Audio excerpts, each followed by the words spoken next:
if I'm going to do a reimbursement afterwards, there is an article in UTB called Article 13. I can use it as a guiding rule.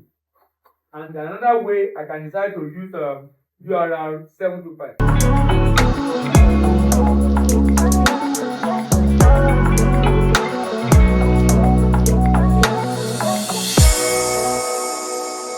URL 725.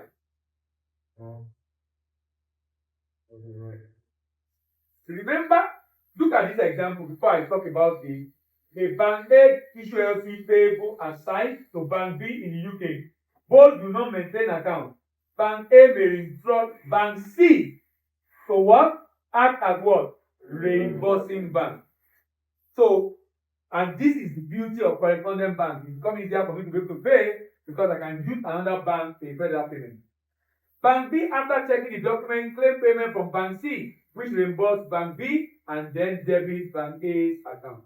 A bank-to-bank reimbursement is a formal mechanism used in documentary credit operation where an issuing bank authorizes another bank, otherwise called a reimbursing bank, to make payment to a claiming bank or a negotiating bank on his behalf.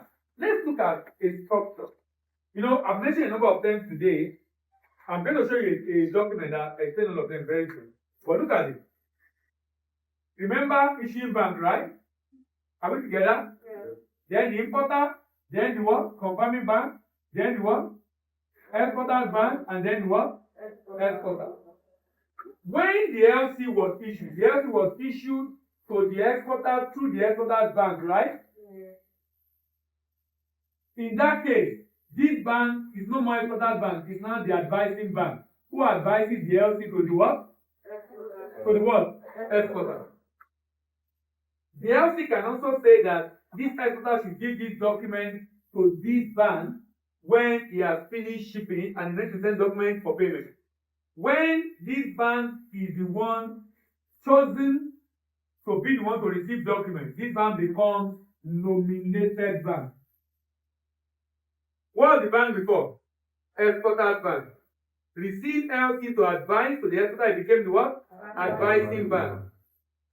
Was chosen to receive documents and send it to the issuing bank. Hence, it's called nominated bank. Payment is due in 180 days. So this exporter's bank then told this exporter told the bank, payment is due in future. Can you pay me today and wait for your payment tomorrow? If this bank agrees, that process is called negotiation. This makes this bank to become the claiming bank. So, it was exporter's bank. It became advising bank. It is the nominated bank. It's now the what? It can also choose to add confirmation and become the confirming bank. So you can see the name is changing based on the what? The role is taking on. So when we say claiming bank, the claiming bank is going to come and claim from a reimbursing bank who has received instruction from issuing bank that go ahead and pay the claiming bank at so date in future. So when this claiming bank has paid the exporter, 90 days after, it's going to send a strict message to the reimbursing bank asking for payment. But this bank will only respond if it has received from this bank what is called a reimbursement authorization. So, issuing bank issue LC, right? And also issue a what? Reimbursement what? Authorization that enable this bank in some cases to issue a reimbursement undertaking which is fairly revocable.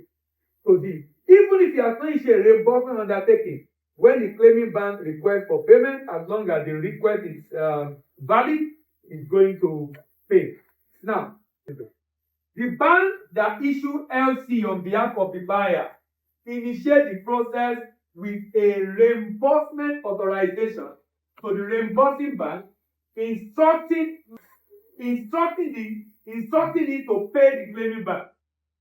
The reimbursing bank often the issuing bank correspondent bank in the country of the LC currency that authorized to pay the claiming bank. The reimbursing bank based only on the instruction in the reimbursement authorization and is not concerned with whether document comply or not. It then debit the issuing bank's account or seek settlement directly from the issuing bank. The claiming bank that has paid the beneficiary or incur a deferment undertaking under the LC is the claiming bank. Because it has paid the beneficiary or seller ahead, it is now claiming from the reimbursing bank in future after paying the beneficiary against complying documents. It presents a reimbursement claim to the reimbursing bank for the money. Why is this necessary? What the arrangement for? Efficiency, allowing a claiming bank to receive the money quickly and often in the currency of the LC. Foreign currency is often used when issuing bank and claiming bank do not have direct relationship. So the issuing bank can maintain a foreign currency account with the reimbursing bank for this purpose. Then assurance, the presence of a reimbursing bank, especially when it provides an irrevocable reimbursement undertaking, give the claiming bank assurance, additional layer of assurance that it will be repaid after it has honored the credit. It will be repaid after it has honored the credit. Bank-to-bank reimbursement arrangement is governed by Uniform Rule for Bank-to-Bank Reimbursement Arrangement, a publication of the National Chamber of Commerce. This rule applies to letter of credit and reimbursement authorization and expressly states that they are subject to this rule. So that means the LC and the reimbursement authorization will indicate that it's subject to this rule. If URL is not incorporated, the arrangement will then fall under UCP. So that means if I'm going to do a reimbursement afterwards, there is an article in UCP called Article 13. I can use it as a guiding rule. And another way I can decide to use URL 725. The idea is for me to have options of rules that will guide my trade transaction. That provide clarity regarding the obligations of the party involved. URL is a set of internationally recognized rules. Started in 2008 October, apply when issuing bank authorize another bank to reimburse or settle payment. On the letter of credit that provide reimbursement authorization, provided result authorization expressly indicates subject to it. These rules are published by ICC and govern relations between issuing bank and reimbursing bank. The rules were updated to conform to UC 600 when UC 600 was issued. Key provision. Article 1. The rule apply only to reimbursement authorization and when it expressly indicates it's subject to the rule. Article 3. The reimbursement authorization is separate from the LC. Can you see again? Principle of independence, very, very important. Independence, very, very important. Honor. Reimbursing bank obligation to honor depends on the term of reimbursement undertaking that it has given. And responsibility of the issuing bank. The issuing bank is responsible for providing required information in both the credit and what? Reimbursement authorization. He's the one that knows both. He's the one that issued the LC to the exporter. He's the one that issued he's the one that knows who is claiming, and he's the one that issued the reimbursement undertaking to the reimbursing bank to be able to pay the claiming bank. URL rule creates a separate distinct legal agreement. Article 3 states this independent principle. The most significant implication of the reinforced principle of independence.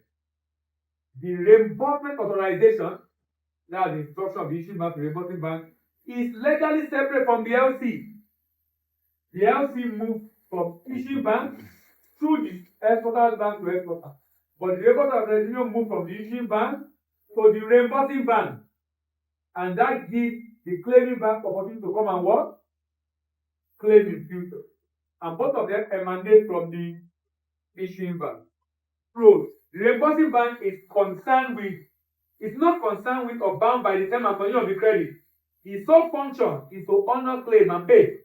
If the claim comply with the authorization request, the information it needs to provide, it does not examine commercial documents, invoice or bill of lading. Who gets the bill of lading? The issuing bank. It's like You have presented your document, you are due for payment, but I don't have account to pay you. I told someone else to use my account with him to what? Pay you. Legal effect.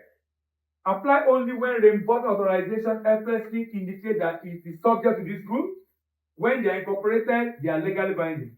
Irrevocable undertaking. If reimbursing bank issue an irrevocable undertaking, a separate promise, it is irrevocably bound to honor it as of the time it issued that undertaking. That's the irrevocable undertaking from the reimbursing bank down to the claiming bank. But it will only do that when they receive a reimbursement authorization.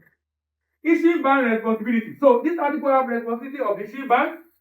It's also a responsibility of the reimbursing bank. So there's plenty of law.